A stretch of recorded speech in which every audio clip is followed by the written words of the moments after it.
noches, profesor. Buenas noches, queridos compañeros. El día de hoy le estaremos presentando nuestro trabajo que trata sobre la acción de inconstitucionalidad que promueve la Contraloría General de la República en contra del juicio de amparo promovido por el señor Juan Carlos Flecha, en la cual se dicta las resoluciones siguientes, como ser la SDE número 24 de fecha 8 de mayo de 2018, dictada por el Juzgado Penal de Garantías número 4, en la cual se resolvió hacer lugar a la acción de amparo constitucional promovida por el señor Juan Carlos en contra de la Contraloría, y en la cual se decía que debía ser proporcionada toda la información requerida sobre los funcionarios públicos, específicamente autoridades de elección, informe de gastos de todas las instituciones públicas, decano de universidades privadas y altos funcionarios de empresas públicas, en la cual debían de abarcar los datos personales de los mismos, la totalidad de los activos y pasivos, de los ingresos y gastos que deberían de estar especificados y valorizados tanto en el país como en el extranjero. También incluía los datos relativos a sus cónyuges, bajo régimen ganancial de bienes, aún en caso de uniones de hecho, y de los hijos menores entre los años 1998 y 2017. También tenemos la I número 366 de fecha 11 de mayo de 2018, dictada por el Juzgado Penal de Garantías número 4, en la aclaratoria por el cual se emplaza a la parte demandada por 15 días para proveer dichos datos, así también emanado por el mismo juzgado. El acuerdo y sentencia número 30 de fecha 7 de junio de 2018, dictado por el Tribunal de Apelación en lo Penal Primera Sala, y la aclaratoria del mismo, a través del acuerdo y sentencia número 32 de fecha 15 de junio de 2018, proveniente del mismo tribunal. Y por último, fue impugnada con inconstitucionalidad la acordada número 1005 de fecha 21 de septiembre de 2015, la cual fue dictada por la excelentísima Corte Suprema de Justicia. Por su parte, la Contraloría General de la República, representada por el abogado César Núñez Alarcón, ataca de inconstitucional las mencionadas resoluciones, en la cual argumentó que es garante obligada de la custodia de las declaraciones juradas de bienes, rentas y activos como pasivos que constituyen el patrimonio documental de las personas, y que solamente en casos específicos y determinados a la ley número 5033/13 podrán hacerse públicas dichos contenidos. Por lo tanto, a las argumentaciones esgrimidas por el representante de la Contraloría, pretendía que sean declaradas inconstitucionales las resoluciones emanadas en consecuencia al juicio de amparo promovida por el señor Juan Carlos, llegando así por último a analizar el acuerdo y sentencia número 11 de fecha 11 de junio de 2020 y los fundamentos de los respectivos votos de los ministros y magistrados abogados, como ser el ministro Alberto Joaquín Martínez Simón, ministro Manuel de Jesús Candia, magistrado Marcos Riera Hunter, ministro Eugenio Jiménez Rolón, la ministra María Carolina Llanes y la magistrada María Mercedes Bougemini Palumbo en dicho acuerdo, como así también haciendo uso del principio constitucional plasmado en el artículo 256 de nuestra Constitución, la cual nos permite expresar nuestras apreciaciones de los mismos en el presente caso. A continuación, mis compañeros les estarán hablando sobre el análisis de cada uno de estos ministros, las cuales estarán representadas por el alumno abogado Néstor Ariel Ortega, sobre el análisis del voto del ministro Alberto Martínez Simón. Seguidamente, el análisis del voto del ministro Manuel de Jesús Ramírez Candia por la alumna abogada Laura Analía Pérez Dávalos. El análisis del voto del magistrado Marcos Riera Hunter por la quien les habla Raquel Salinas. El análisis del voto del ministro Eugenio Jiménez Rolón por el alumno abogado Edgar Prieto Mesa. El análisis del voto de la ministra Carolina Llanes por el alumno abogado Francisco Méndez, y por último, el análisis de voto de la magistrada María Mercedes Palumbo por la alumna Dorien Ariane Portillo. Buenas tardes, profesor, y buenas tardes a todos los que están asistiendo al presente video. Me corresponde analizar el voto emitido por el ministro, el doctor Alberto Martínez Simón, con respecto a la acción de inconstitucionalidad promovida por la Contraloría General de la República, en base a la normativa prevista en la Constitución Nacional, en su artículo 36 y la Ley 5033/13, manifestando cuando sigue que una acordada, específicamente la acordada 1005 de fecha 21 de septiembre del año 2015, dictada por la Corte, es de rango inferior y no podría ser aplicable al caso concreto. Por otro lado, el doctor Alberto Martínez Simón fundamentó su voto en forma fáctica y jurídica, aplicando la congruencia y el alcance de la interpretación de las normas jurídicas aplicables a la acción de inconstitucionalidad promovida por la Contraloría General, específicamente invocando el artículo 28 de la Constitución Nacional, el derecho de las personas de recibir información veraz sin demostrar interés legal o legítimo. Y por otro lado, invocando el Pacto de San José de Costa Rica, en su artículo 13, que habla sobre el acceso a la información pública. En este sentido, esta presentación considera que el doctor Alberto Martínez Simón, en sus fundamentaciones jurídicas y su interpretación fáctica de los hechos, consiste en aplicar congruentemente las normas establecidas en la Constitución y los tratados internacionales ratificados por el Paraguay. Por lo que esta presentación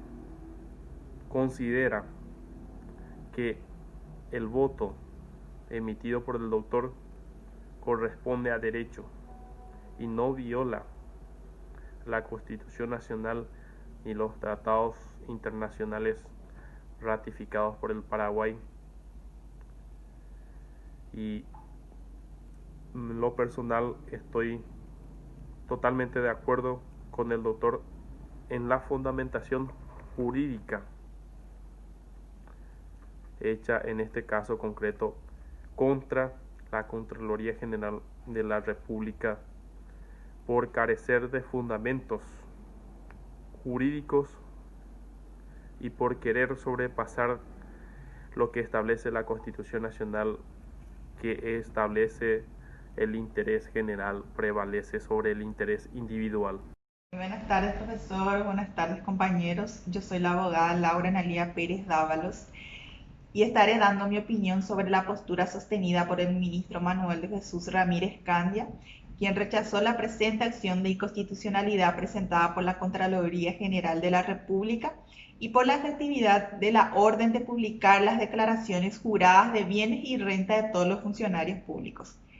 En la fundamentación de su voto sostiene que al disponer que se provea la información sobre las declaraciones juradas de bienes y renta de los funcionarios no pueden ser considerados como contrarios a la Constitución, pues se ajusta a los principios de un Estado republicano y democrático. Y estoy totalmente de acuerdo, como bien mencionó el artículo 28 de la Constitución, que perceptúa sobre derecho a informarse. Se entiende que el acceso a la información pública es una prerrogativa que permite a los ciudadanos conocer cualquier tipo de información generada por el Estado y su administración pública. Estamos estableciendo como premisa que a través de este derecho los ciudadanos pueden ejercer su ciudadanía, que es el sustento básico de la democracia. El acceso a la información es una herramienta clave para fomentar mayor eficiencia y eficacia en las acciones del Estado, especialmente en el manejo de recursos públicos, que es esencial para la transparencia de sus operaciones. Asimismo, promueve mayor responsabilidad en el respeto y promoción de los derechos individuales, así como una mejor atención a las necesidades y demandas públicas. Todo esto constituye la consolidación de la confianza de la ciudadanía en las instituciones.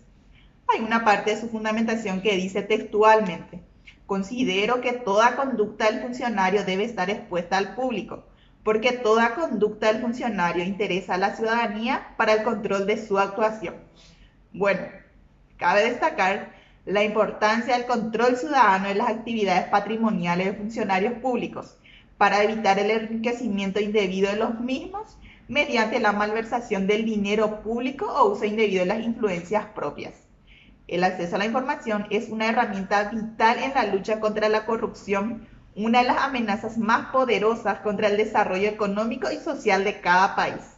ya que permite implementar el control público en la mayoría de los actos de gobierno y promueve una mayor transparencia, haciendo posible revelar abusos, errores y debilidades en el sector público. Desde mi punto de vista, la postura del ministro se ajusta a derecho. Ha aplicado correctamente los artículos constitucionales y legales invocados en el fundamento de su voto, las cuales son el artículo 1 y artículo 28 de la Constitución Nacional, mientras que la Ley 5282-14 de libre acceso ciudadano a la información pública y transparencia gubernamental, que reglamenta el acceso a la información pública, que permite a la ciudadanía en general el acceso pleno a la información. Por estos fundamentos es mi opinión que el ministro Manuel de Jesús Ramírez Candia ha fundado adecuadamente su voto. Muchas gracias. Por otra parte, y sin dejar de mencionar también que el ministro manifiesta que tampoco se ha violado la ley número 5003/13 en su artículo 3, inciso 5, entendiendo él que dicha ley se encuentra derogada tácitamente por la ley número 5282/14 y la cual fue reglamentada por el decreto número 4064/15, de acuerdo con lo que dispone el artículo 7 del Código Civil. Cabe resaltar también que existe una incompatibilidad total o parcial entre ambas normas, pero dichas leyes han entrado en vigencia en distinto tiempo. Por lo que la ley posterior, la ley número 5282/14, deroga implícitamente a la anterior, que sería la ley número 5003/13 en su artículo 3, inciso 5. Y en ese sentido se debe tener en cuenta que la ley 5282/14, que establece dos extremos, que serían que la Contraloría es calificada legalmente como fuente y como información pública, los datos de personas físicas que revelan estima su situación patrimonial pueden ser publicados cuando consten en las fuentes públicas de información. Y por último, el ministro concluye que hace referencia a la norma aplicable al caso, en estudio que se haya integrado por las disposiciones de la ley 5280. En mi opinión, el ministro Marco Riera Hunter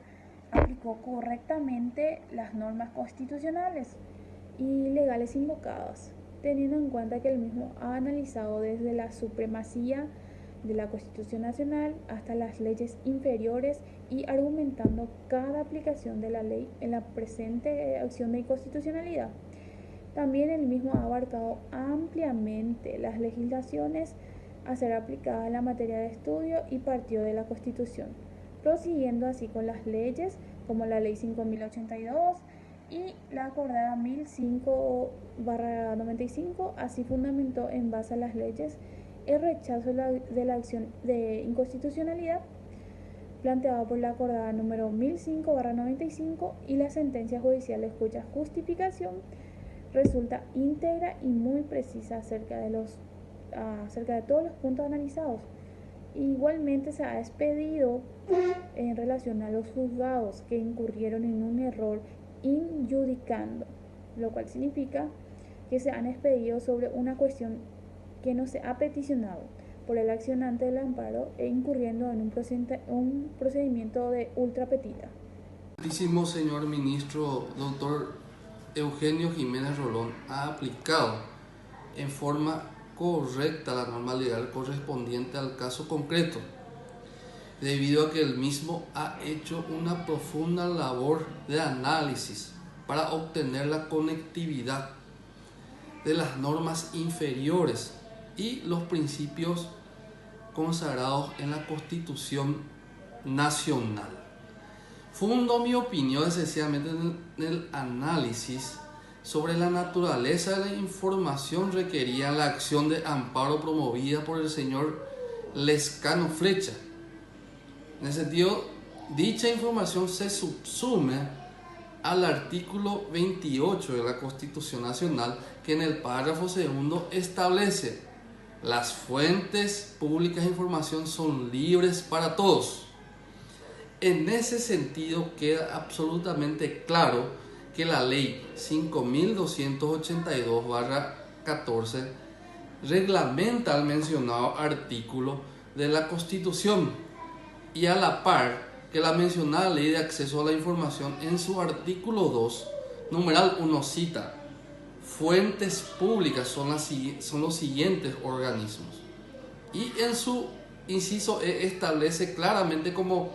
fuente pública a la Contraloría General. Además, es muy oportuno destacar que el deponente ha argumentado que la acordada 1005 del 2014 se contrapone a la ley 5033 del 2013, que reglamenta el artículo 104 de la Constitución Nacional de la Declaración Jurada de Bienes y Rentas, activos y pasivos de los funcionarios públicos, siendo que las declaraciones juradas no contienen información sensible amparadas por el secreto bancario. A modo de concluir, me parece sumamente importante resaltar la acotación que el señor ministro hace de la acción de inconstitucionalidad. Esta no debe confundirse como tercera instancia, ya que solamente debe limitarse a si una sentencia o una resolución viola los principios consagrados en nuestra ley. Parece muy oportuna esta postura, debido a que frecuentemente se presentan casos de inconstitucionalidad planteadas ante la Corte de Justicia. Debo decir que estoy de acuerdo con el voto de rechazo de la ministra María Carolina Llanes Ocampos de la acción de inconstitucionalidad promovida por la Contraloría General de la República, ya que no existieron violaciones de los preceptos constitucionales y que la postura de la misma se basó plenamente en las leyes que dan cumplimiento al acceso de la información pública, que cualquier ciudadano puede acceder a la información de los funcionarios públicos, siempre que tales informaciones no tengan carácter secreto. La misma no ha señalado ninguna doctrina, ni ha citado ningún jurisconsulto en especial, ya que la misma se basó en la acordada 1005/15, dictada por la Corte Suprema de Justicia el 21 de septiembre de 2015, por la cual se establecen los procedimientos para las acciones judiciales derivadas de la Ley 5282 del año 2014, como así también en la Ley 5189/14, la cual exige al Estado de hacer público la información acerca de los funcionarios públicos. Análisis del voto de la magistrada María Mercedes Bungemini Palumbo del acuerdo y sentencia número 111 de fecha 11 de junio de 2020. Según la magistrada María Mercedes Bungemini, ha analizado el planteamiento de la inconstitucionalidad de un acuerdo y sentencia en el marco de un procedimiento de una acción de amparo, con el fin de requerir y obtener información pública amparada en la ley número 5282/2014 de libre acceso ciudadano a la información pública y transparencia gubernamental. Dice que la inconstitucionalidad se muestra desde el fallo que ha dado lugar al amparo promovido para el acceso a la información, como indirectamente a la acordada número 1005/2015, que reglamenta el procedimiento judicializado para el requerimiento de la información pública, que según ella también fue impugnada en cuanto a su constitucionalidad. También hace una crítica que la Contraloría General de la República no ha disputado ni discutido en su momento la vía que se ha empleado en la tramitación y resolución de la litis, ¿verdad?, originada en el pedido de información incoado contra dicha entidad del Estado. Alega también que la misma ha consentido plenamente el trámite que se le dio al juicio de amparo y que recientemente ahora se siente agraviado y está incurriendo a la acción de inconstitucionalidad. Además, sigue diciendo que al no haberse opuesto en su momento, carece de interés en cuestionar dicha constitucionalidad a la citada acordada. Manifiesta que la vía correcta para incoar un pedido de información pública denegada por la entidad o órgano o reparticiones públicas es precisamente el amparo constitucional, citando una jurisprudencia del acuerdo y sentencia número 51 de fecha 2 de mayo de 2008, donde el órgano jurisdiccional se había pronunciado por primera vez en el pedido de acceso a la información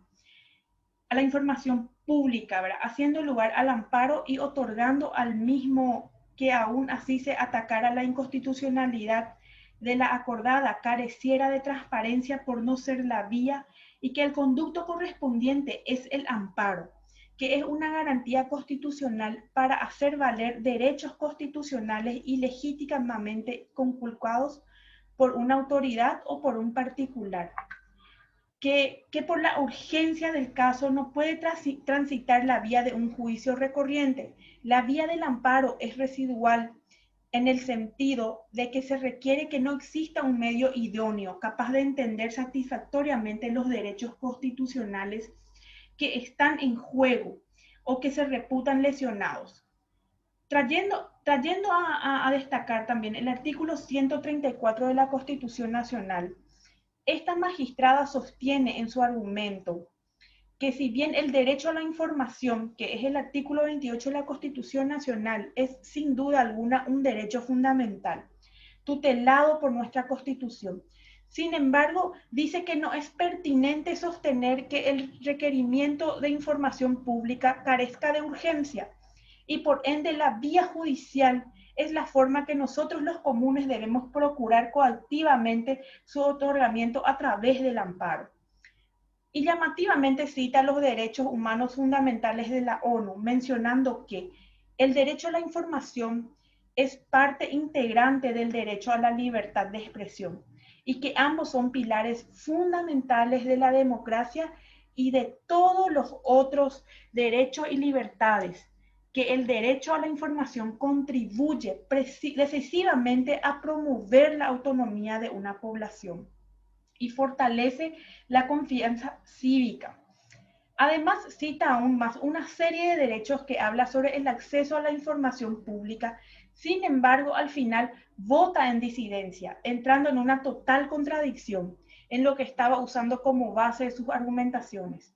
obviando totalmente esos derechos fundamentales que había mencionado previamente. A mi parecer, incurrió en un error incogitando, interpretando de forma incongruente algunas normas entre sí y con ciertos intereses creados que también le afecta como funcionaria del Estado y no querer ventilar ciertos datos e informaciones a los demás comunes. Y finalmente, luego de las evaluaciones correspondientes realizadas por mis compañeros, llegamos a la conclusión de que las normas mencionadas en la acción de inconstitucionalidad promovida ante la Corte Suprema de Justicia por la Contraloría General de la República, la mayoría de los integrantes de este grupo concluye que ni una de las garantías constitucionales mencionadas por la parte del autor de la acción ha sido debidamente fundada y probada como corresponde. También que las pretensiones planteadas han sido consideradas improcedentes conforme a derecho, por ejemplo, con relación a la acordada 1005/15, en la cual el accionante debió plantear la exención de inconstitucionalidad ya en el proceso de amparo. Y también al no hacerlo, la cuestión ya no cabía ser planteada en la acción de inconstitucionalidad y que únicamente por no estar de acuerdo el accionante con la sentencia dictada por los órganos inferiores no corresponde el planteamiento de arbitrariedad en el contenido de los fallos. También los razonamientos fácticos y argumentativos de los señores ministros de la Corte que han sido fehacientemente comprobados, por lo cual nos encontramos con una sentencia basada en hechos planteados y basados en normativas aplicables así como también debidamente fundados en la Constitución y las leyes reglamentarias de las mismas. Y por tanto consideramos el grupo que los fallos no han sido violarios a las garantías mencionadas por el accionante, como así también que no ha existido una contradicción entre las garantías constitucionales y las leyes reglamentadas aplicadas, lo que se ha aprobado la inconstitucionalidad de los fallos por parte de los magistrados inferiores y que por los tales motivos la acción fue acertadamente rechazada. Muchas gracias por todo y espero que les guste.